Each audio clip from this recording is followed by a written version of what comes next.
Hey, what's up, Skyview? It's Christos, and we are here on May 12th, 2017, and it looks like the big boys have taken off for the Hamptons for the weekend already. We have pathetically low volume once again. Here is the volume bar for today, and not even 18 million contracts traded yet. So it's already noon. It's really almost 12:30. The day is already halfway done, and it looks like it's going to be one of the lower volume days of the week, probably the lowest of the week. I'd be surprised if it reaches this day, but we will see. Regardless, it's very lackluster, still in this very boring sideways range for the last 2 weeks or so, maybe even longer, 3 weeks at this point. And if we just want to take a look at the VIX, the VIX is still in the 10 handle, which is great, and it's actually even increased a tiny bit today. That goes with the tiny down day that the market is having, if you even want to call it a down day. But still in this 10 handle, trying to break the 11 handle. Regardless, still a pretty low VIX in the making. We got a decent trade count here heading into June.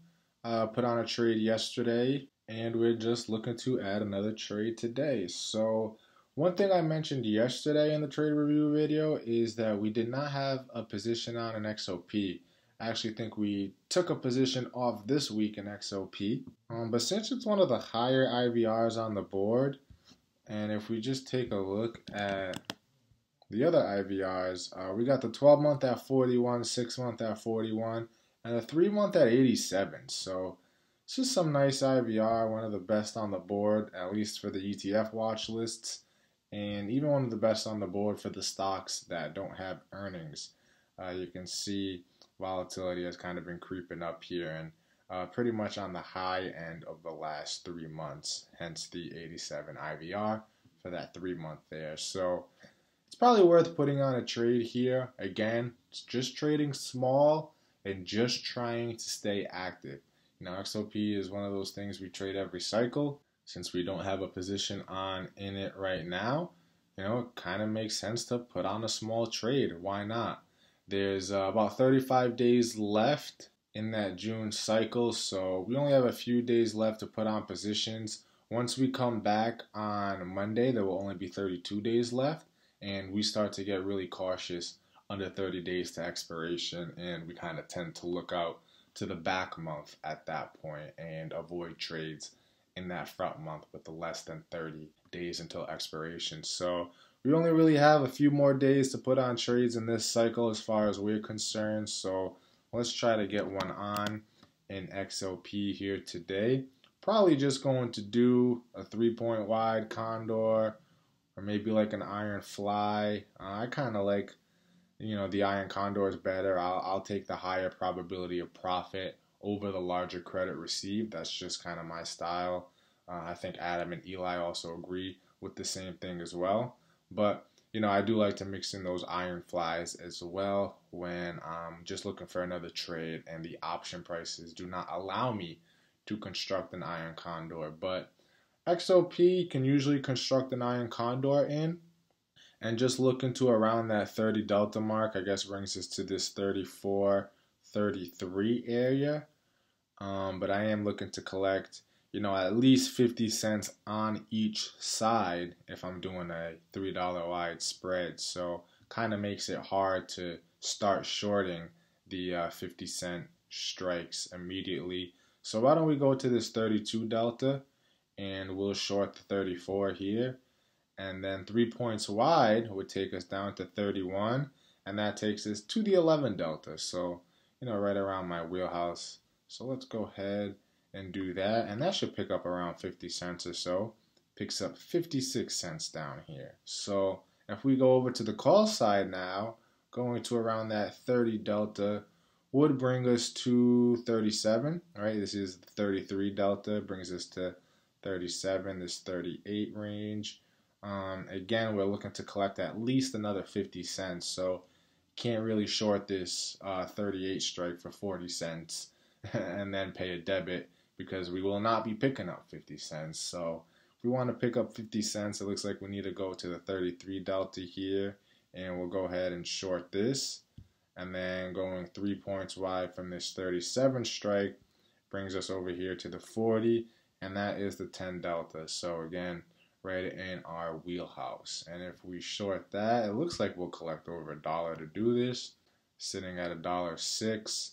I like that. We're short the 37 and the 34. So if we go to the chart just to kind of see what we're working with, this 37 is about up here, and the 34 is around right here. Now, you might say, oh my God, that looks tight and this and that. And sure, it looks a little tight, but that is because we are doing this with only 35 days left to expiration, right? So if we had 40 days or 45 days, more time value, these strikes would have more premium in them, and we would be allowed to go a little bit further out and widen out our strikes and still collect that dollar credit. But because we're kind of on the low end range of DTE, anything that you construct is going to look a little tighter when you look on the chart. But that's okay. We don't look at the chart to make our decisions. We look at the option pricing to make our decisions. And for this one, we are collecting around 106 on a $3 wide spread. So we're collecting around 1/3 the width of the spread, and that in turn just gives us a 68% probability of profit. So it's a high probability bet, and then of course managing earlier increases our probability of profit. So I'm a fan of this. Let's go ahead and route this order, and then we'll draw in some price slices on the chart while we wait for it to fill if it's not filled immediately.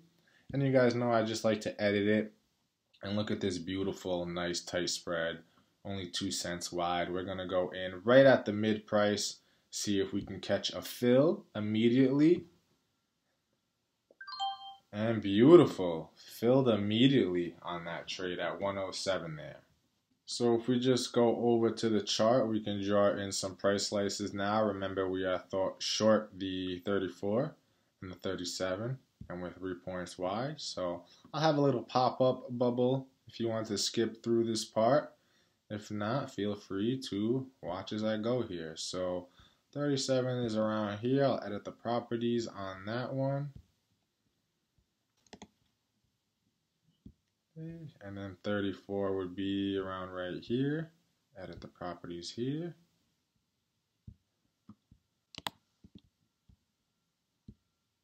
And then going 3 points wide, from 37, that brings us to 40.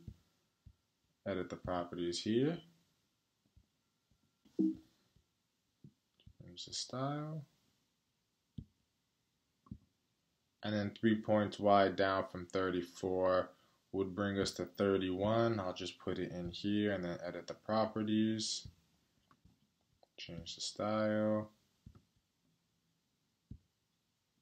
Perfect. So basically this is our max profit zone on this trade.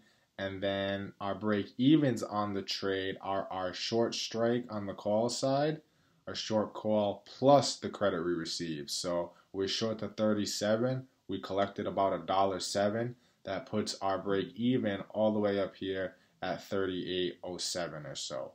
And then on the put side, it would be our short put strike, which is 34, less the credit we received. We received $1.07 credit. So that brings our break even down here at 32.93.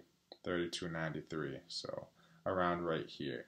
And then our max losses on the trade are, of course, anything above or below our long strike on each side. So if we just back this up, try to catch that 31, still can't find it. We gotta back it up even further for it to be visually on our chart. Perfect. So anything below our long strike of 31 to the downside is a max loss, and anything above our long strike of 40 is a max loss to the upside. So that's about it, guys. Some decent IVR in this trade. Just looking to take advantage of that. We're just trading small because of the historically low VIX levels and just how boring the market has been lately. You don't want to be the macho man in a historically low volatility environment. So trade small, guys. Trade small. Stay active. You can see we've done very well this year while trading small. So we cannot just let these lost opportunities go just because IVR volatility is not where we want it to be. You know, we have to continue to stay active. We have to continue to trade, just stay small, and let the chips hopefully fall in our favor. So that's about it, guys. That's the trade. SPY, pretty lackluster day. Like we said, pathetic volume. Just kind of sideways in this range over the last 2 weeks, maybe 3 weeks or so. Hopefully things pick up heading into next week. We shall see. But that is about it for this one. So thank you for listening, guys. I hope you learned something from this. And until the next video, take care.